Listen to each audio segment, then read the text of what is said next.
c'est Audrey, conseillère emploi-orientation chez Equiresources. Je vous retrouve pour une nouvelle saison de notre podcast Le Cheval des métiers, mettant à l'honneur les professionnels de la région d'excellence du cheval pour la filière que constitue la Normandie. Pour cette 4e saison, notre objectif demeure de vous faire découvrir les métiers de la filière équine dans toutes leurs variétés. Rattachée à l'IFCE, notre équipe s'investit pleinement auprès de l'Observatoire des métiers et des formations de la filière équine, qui mène un travail d'analyse des tendances de l'emploi et de la formation, mais aussi auprès du Conseil de l'emploi et de la formation, réunissant l'ensemble des acteurs de la filière équine. En effet, notre mission chez Equiresources est de vous accompagner dans votre orientation puis votre insertion professionnelle. Pour cela, nous diffusons plus de 3500 offres d'emploi, d'apprentissage et de stage chaque année sur notre site. Afin de vous permettre d'avoir une connaissance la plus large possible des métiers du cheval, nous vous proposons un partage d'expériences avec des professionnels normands passionnés et passionnants qui vous partageront leur parcours, leur quotidien, leurs conseils et le regard qu'ils portent sur l'évolution de leur métier.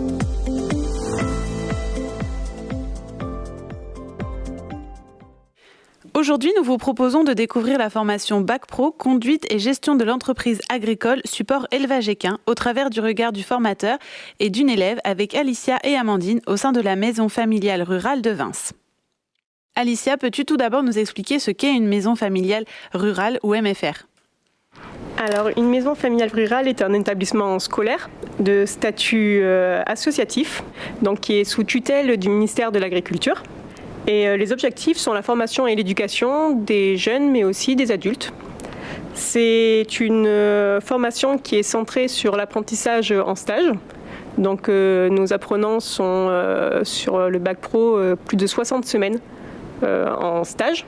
Et du coup, nous, on réutilise ce qu'ils ont appris en stage pour l'enseignement des matières, de toutes les matières en fait, qu'elles soient matière générale ou matière professionnelle.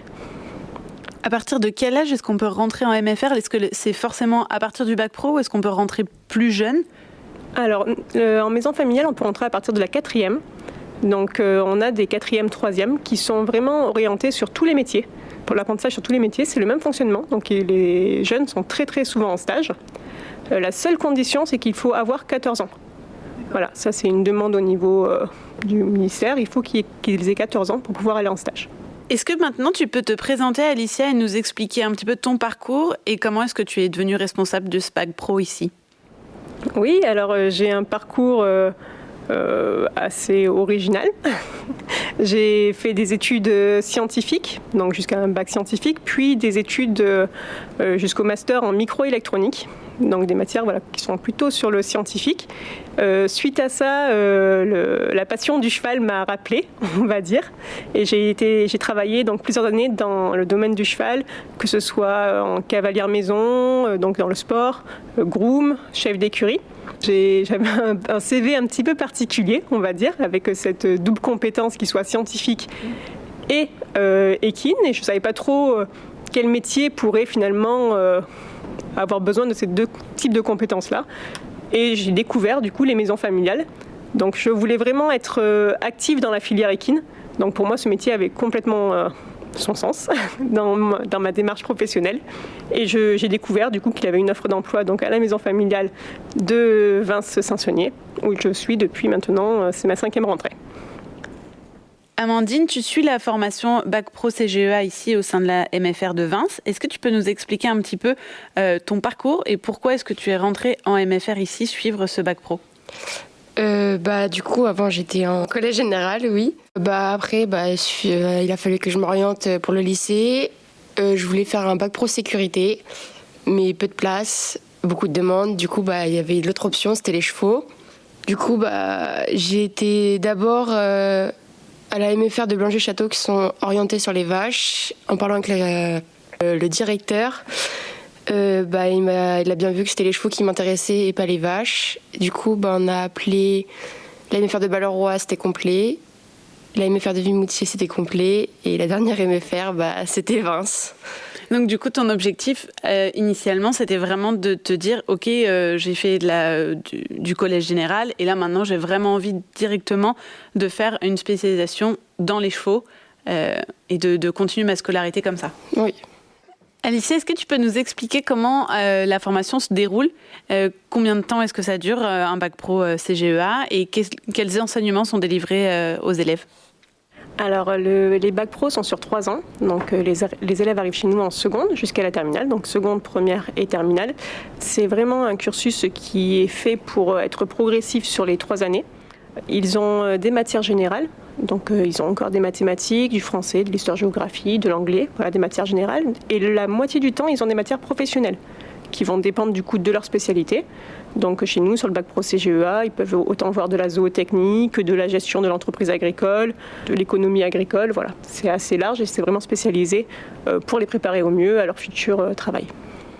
Est-ce que tu peux nous expliquer un petit peu s'il y a des prérequis pour rentrer en bac pro CGEA ? Est-ce que du coup il faut sortir de 3e ? Enfin, comment est-ce qu'on postule pour rentrer en bac pro ?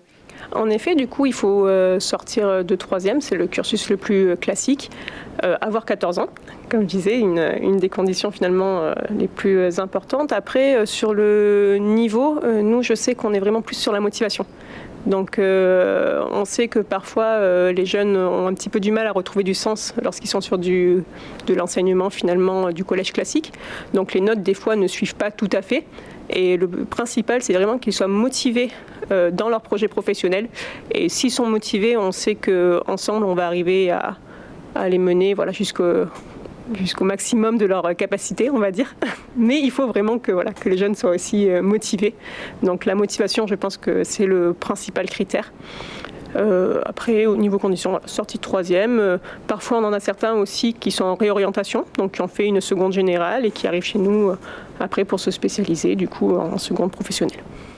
Est-ce que tu peux nous préciser un petit peu, est-ce que c'est forcément en format internat dans une MFR, ou est-ce qu'on peut rentrer, enfin les élèves rentrent chez eux le soir, reviennent le lendemain matin ?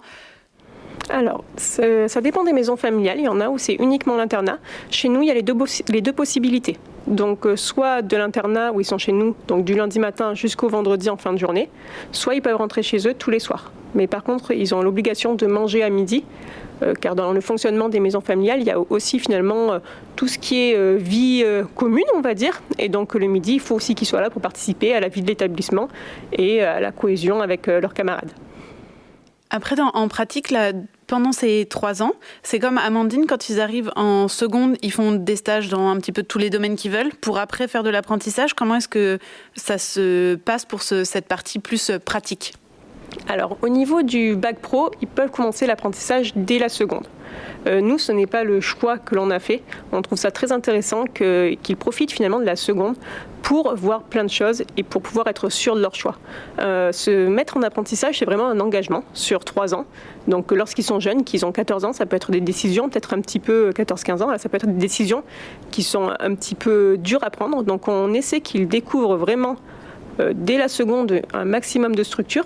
Souvent, ils vont sur une structure d'ailleurs qui leur plaît et où ils poursuivent en apprentissage dès la première. Ça, c'est notre fonctionnement. Par contre, à partir du moment où ils sont en apprentissage en première, ils la terminent jusqu'à la terminale.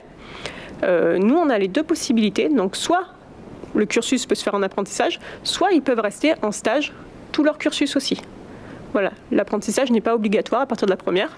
On en a qui ont envie encore de découvrir plein de types de structures et donc qui restent en stage jusqu'à la terminale. Et du coup, si c'est ça, ça se découpe de la même façon. Les élèves en stage et en apprentissage, ils ont les mêmes périodes de stage et d'apprentissage ? Oui, nous, on est arrivé à faire un fonctionnement finalement où ils sont à la maison familiale en même temps et ils font leur période de stage du coup en même temps. C'est juste que les apprentis du coup ont plus de temps parce qu'ils n'ont pas les vacances scolaires. Ils sont sur un fonctionnement du coup d'entreprise classique, donc ils n'ont plus que 5 semaines de congés payés par an. Donc, ce qui fait qu'ils sont plus souvent à l'entreprise que les jeunes qui sont en stage. Amandine, est-ce que tu peux nous expliquer un petit peu quel a été ton fonctionnement à toi, du coup, quand tu es arrivée en seconde ? Est-ce que tu as choisi de faire des stages avant de faire ton apprentissage ? Comment est-ce que ça s'est passé ? Comment est-ce que tu as, au final, choisi plutôt ce haras-là où tu es maintenant ? J'ai commencé par 2 écuries de propriétaires. Du coup, c'est ce que je voulais pas aller dans le poney club parce que je connaissais déjà plus ou moins le fonctionnement et je voulais voir autre chose. Et je sais que dans les écuries de propriétaires, j'aurais pu voir plus de choses. Et suite, mon deuxième lieu de stage, c'était une cavalière pro. en dressage et qui montait pour ma patronne d'apprentissage. Et du coup, comme ça se passait super bien et qu'il me fallait un stage élevage, elle a essayé de négocier pour que j'arrive là-bas. Et arrivé là-bas, c'est super bien passé. Et je suis restée jusqu'à quasiment la fin de mes stages et je suis retournée cette année pour mon apprentissage. Donc là, tu vas faire ton apprentissage encore, donc là jusqu'à ta fin d'année de première et ensuite aussi ton année de terminale. Oui. Est-ce que tu as une idée un petit peu après de ce que tu veux faire ? Tu as commencé à réfléchir ou pour le moment tu sais pas trop ? C'est pas trop sûr. Je sais pas encore si je vais rester vraiment dans les chevaux. Si je reste un peu dans les chevaux, je ferai groom. Et après, je veux arrêter. Je voudrais partir en gendarmerie pour finir, si possible, gendarme à cheval. Oui, tu voudrais arriver à joindre ces deux parties-là, d'avoir la partie équestre et la partie plus sécurité que tu aimes aussi. Oui.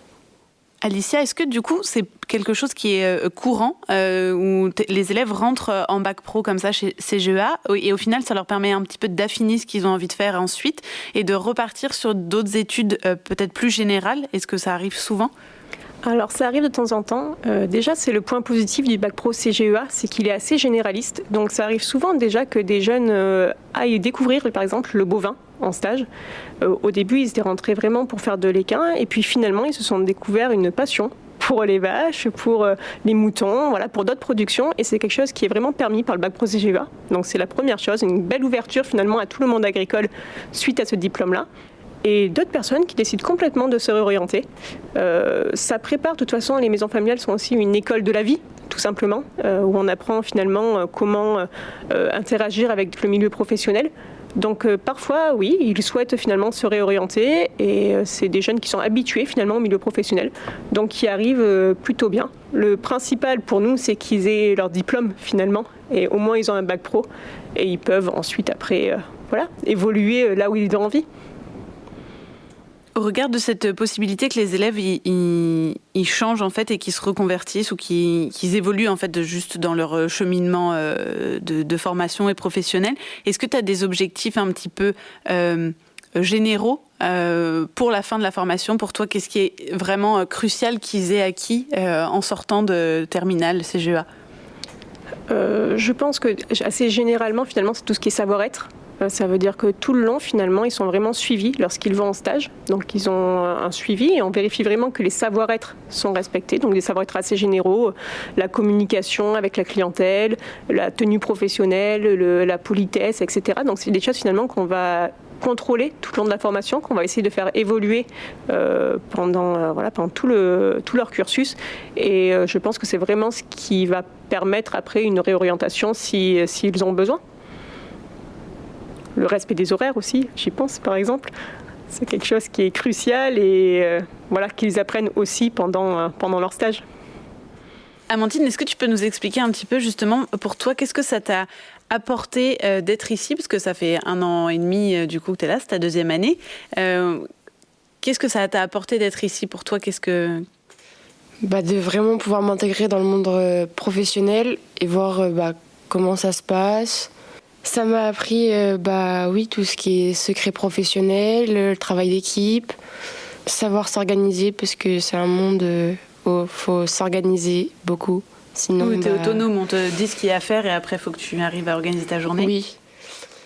On apprend tous les jours, surtout avec les chevaux, parce que nos journées ne se ressemblent pas, ça change tous les jours et on apprend tous les jours. La formation avec l'apprentissage, c'est un complément, ça se complète parce qu'on va avoir des trucs en cours qu'on va pouvoir appliquer aux écuries. Et ce qu'on voit aux écuries, on peut en parler en cours, partager aussi avec les camarades sur ce qu'on apprend et pouvoir tous ensemble évoluer. Tu as des personnes dans ta classe qui travaillent avec des vaches par exemple ou avec des moutons et du coup ils font tous avec des chevaux ? Là, le stage actuel, il me semble, ils sont tous avec des chevaux. Mais au début d'année, à la rentrée, ils ont été dans les vaches. Il y a eu du mouton. On a différentes filières dans les chevaux et on peut aller partout. Donc il y en a qui sont dans les courses, d'autres sont dans les poney clubs, dans du haut niveau en CSO. Et vous échangez beaucoup entre vous pour savoir un petit peu comment ça se passe, les stages des uns ou les apprentissages des uns des autres? Tous les lundis matin, on a accueil et du coup, à ce moment-là, on échange sur notre semaine, ce qu'on a pu faire et après, on en discute tous ensemble. L'apprentissage que j'ai trouvé par rapport au stage que j'ai pu faire l'année dernière, je dirais pas c'est le meilleur, je pense qu'il y a toujours mieux, mais c'est celui qui me correspond actuellement. Alicia, pour ce qui est de la partie recherche d'un stage ou d'un apprentissage par les élèves, est-ce que vous avez la possibilité de les aider un petit peu? Comment est-ce que ça se passe pour arriver justement à trouver un stage ou un apprentissage dans la filière? Alors, on veut essayer au maximum de les rendre autonomes. Donc, dès la 4e, lorsqu'ils rentrent chez nous, c'est à eux de trouver leur stage. Donc, on les encourage vraiment. Donc, ils savent parfois faire des lettres de motivation, des CV, quand on leur demande dès la 4e. Bien sûr, après, on est toujours là en soutien. Donc, on a toujours un œil sur leurs recherches, sur là où ils souhaitent aller, etc. Donner des petites idées parfois aussi, parce que quand on connaît bien les jeunes et qu'on connaît très bien aussi nos structures de stage, ça nous permet un petit peu de voir les duos qui pourraient bien matcher. Mais c'est vraiment à eux de faire toutes les démarches, de savoir comment finalement se présenter à un professionnel. Et après, là, Amandine, par exemple, a trouvé tout toute seule. Elle s'est débrouillée comme une grande pour toutes ses recherches. Il y a le fait de la distance aussi. Parce que l'école se situe dans la Manche, plus ou moins à côté du Mont-Saint-Michel. Mais moi, j'habite dans le Calvados, vers Lisieux. Donc ton apprentissage est du côté de Lisieux ? Oui. Donc c'était un choix pour toi d'essayer d'aller plutôt faire ton apprentissage dans le secteur que tu connaissais un petit peu mieux ? Comme la MFR était loin, il fallait aussi que je reste plus ou moins près de chez moi pour garder toujours un contact avec ma famille, mes proches et tout. Et du coup, oui, c'était un choix d'avoir mes stages vers chez moi. Du coup, comme ils sont libres finalement des choix de stage, ils peuvent en effet aller un petit peu plus loin. Nous, on essaie toujours d'avoir un suivi, même lorsqu'ils sont loin. Donc, parfois, c'est un peu plus au niveau du téléphone. On prend des nouvelles assez souvent avec les maîtres d'apprentissage et les maîtres de stage. Mais voilà, par exemple, Amandine, qui fait son apprentissage à 2 heures de la maison familiale, nous sommes allés la rencontrer pour rencontrer aussi son maître d'apprentissage au début de l'année de première. Oui, il y a vraiment un encadrement des jeunes, que ce soit à la MFR ou dans les stages, pour que tout se passe bien et que vous soyez sûr que, et du côté du maître d'apprentissage et du côté de l'apprenti, tout le monde est heureux et content et satisfait. Oui, c'est ça en fait, le fonctionnement vraiment de la formation en maison familiale, c'est que l'apprentissage se passe autant chez nous en maison familiale que chez le maître d'apprentissage. Donc bien sûr, il faut qu'il y ait un lien finalement, que ce soit du coup maître d'apprentissage, MFR ou maître de stage MFR, mais aussi avec la famille et le jeune. Voilà, la famille est vraiment intégrée dans l'apprentissage et dans la formation des enfants, des jeunes. Et du coup, il y a ce lien qui est obligatoire. Du coup, maison familiale, maître de stage ou d'apprentissage et famille. Et c'est pour ça aussi que les maisons familiales sont très intégrées dans le territoire finalement, parce qu'on est très à l'écoute de nos maîtres de stage et des professionnels finalement de notre territoire. Donc il y en a certains qui vous contactent et vous disent qu'ils aimeraient avoir des apprentis ou des stagiaires qui viennent chez eux. Enfin, on vous demande un petit peu ? Oui, ça arrive souvent, du coup, qu'on ait soit des demandes de stagiaires, soit des demandes d'apprentis. Après, nous, on ne peut jamais garantir qu'on puisse mettre un jeune. Comme je disais, finalement, comme c'est le jeune qui fait son choix sur la structure, nous, on peut la proposer. On propose la structure aux jeunes. Souvent, on essaie de demander le plus de renseignements possible sur le fonctionnement de la structure, les logements possibles, etc. Et si on a la possibilité, en effet, on a pas mal de professionnels qui nous contactent et chez qui après nos jeunes évoluent, et certains lieux finalement, on a des jeunes qui évoluent du coup depuis des années chez ces maîtres de stage-là. Est-ce qu'il y a un échange entre les anciens apprentis, enfin les anciens élèves de la MFR et les nouveaux, enfin ceux qui rentrent en formation? Est-ce que de temps en temps vous arrivez un petit peu à ce qu'il y ait un partage d'expérience justement? Alors ça arrive en effet, du coup on a d'anciens élèves parfois qui viennent faire des interventions pour présenter leur parcours ou pour présenter leur structure finalement, parce que certains après sont devenus gérants d'entreprise. on a ça. Et certains jeunes, finalement, ont fait leur formation pendant 3 ans à la maison familiale. Maison familiale, donc c'est une grande maison et une grande famille. Et on a des élèves parfois qui reviennent nous voir encore 2, 3, 5, 10 ans après pour nous dire bonjour et pour nous donner leurs nouvelles. Il y a cet esprit très familial qui ne retrouve pas dans d'autres systèmes de formation, en fait, dans d'autres établissements. C'est différent. C'est différent. Je pense que c'est un petit peu le fonctionnement que l'on a aussi ici. On a un système de service où du coup vraiment ils sont tous intégrés dans la vie de la maison familiale. On a une grande majorité quand même qui sont internes. Donc ils vivent toutes les semaines ensemble. Les formateurs sont plutôt assez présents, mais pas que pour l'enseignement. On est vraiment présent aussi pour leur développement personnel. Et dès qu'il y a un souci, en fait, on essaie d'être disponible. Tous les soirs, il y a un formateur qui reste avec les jeunes jusqu'au coucher. Donc ça permet aussi d'avoir d'autres échanges que juste les cours. Donc je pense que ce fonctionnement-là permet d'avoir un petit peu plus que juste le côté enseignement. Bah du coup oui, ici ce qui nous plaît et tout, c'est que on a des tâches à faire tous les jours et on n'est pas tout seul à les faire, on doit les faire par groupe et ça permet d'être autonome et à nous apprendre d'être autonome dans la vie courante quand on sera plus chez papa maman. Et ça t'a aidé ce fonctionnement parce que du coup tu es interne ici à la MFR, oui. Et ça t'a aidé justement d'avoir ce fonctionnement où on t'apprend mine de rien comment ça se passe après quand on est plus grand dans la vie, et ça t'a aidé à aller en stage et à ce que ça se passe bien?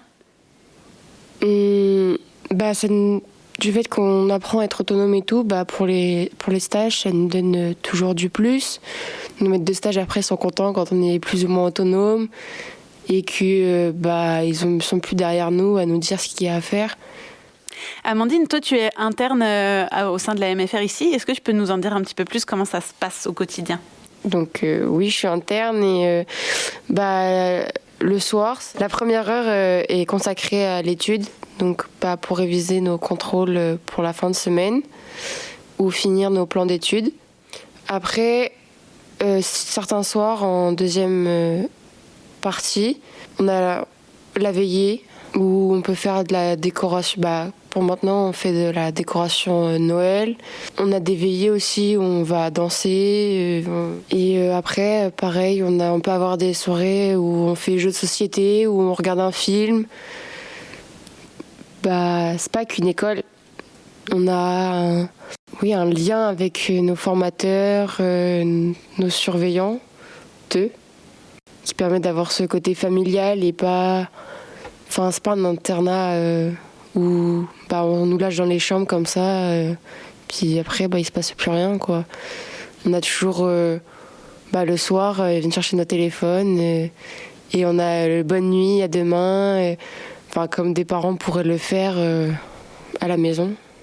Amandine, est-ce que tu peux nous dire un petit peu justement pour toi, quelle est la particularité d'avoir fait cette formation de Bac Pro CGEA au sein de la MFR? Qu'est-ce que tu en retires finalement? J'en retire qu'on n'est pas lâché complètement dans le monde professionnel, on y va par étapes et c'est un côté rassurant. En même temps, ça nous apprend à être dans le monde professionnel. Ça nous permet d'avoir un mode de vie professionnel et commencer à savoir comment ça se passe dans le milieu professionnel. Avec les différents stages que nous faisons au cours de l'année, ça nous permet de savoir pour notre futur métier, de s'orienter selon ce qu'on aime ou ce que l'on n'aime pas. Alicia, finalement, pour conclure, est-ce que tu peux nous dire un petit peu qu'est-ce que tu dirais à un jeune qui voudrait travailler dans les chevaux mais qui ne sait pas trop ce qui l'intéresse et qui n'a pas tellement d'idées en fait, sur ce qui est possible de faire? Je lui dirais qu'il faut tenter déjà, qu'il faut venir découvrir, donc venir faire des stages, venir découvrir plein de types de structures différentes, sans avoir d'a priori sur quoi que ce soit. qu'il a le temps déjà de pouvoir, lorsqu'il va découvrir du coup en stage, de pouvoir après faire un choix. Et ils ne sont pas obligés en arrivant donc assez jeunes finalement de savoir exactement ce qu'ils veulent faire finalement. Ils peuvent vraiment au fur et à mesure, suivant leurs découvertes, suivant leurs envies, pouvoir au fur et à mesure découvrir, apprendre et s'orienter au mieux. C'est vraiment, ils ont le temps. Et il y a plein de choses à découvrir dans la filière. Merci beaucoup à toutes les deux d'avoir répondu aux questions pour notre podcast Le Cheval des métiers. C'était vraiment très intéressant d'en apprendre plus sur le fonctionnement des MFR et sur le bac pro CGEA. Merci. Merci. Vous souhaitez en savoir plus ? N'hésitez pas à vous rendre sur le site internet Equiresources dans la rubrique Métiers et formations. Vous y trouverez l'ensemble des diplômes et certifications ainsi que tous les établissements qui proposent des formations en lien avec le cheval. Sont également disponibles de nombreuses ressources d'orientation telles que le guide des métiers, d'autres épisodes de podcast et un schéma complet des formations.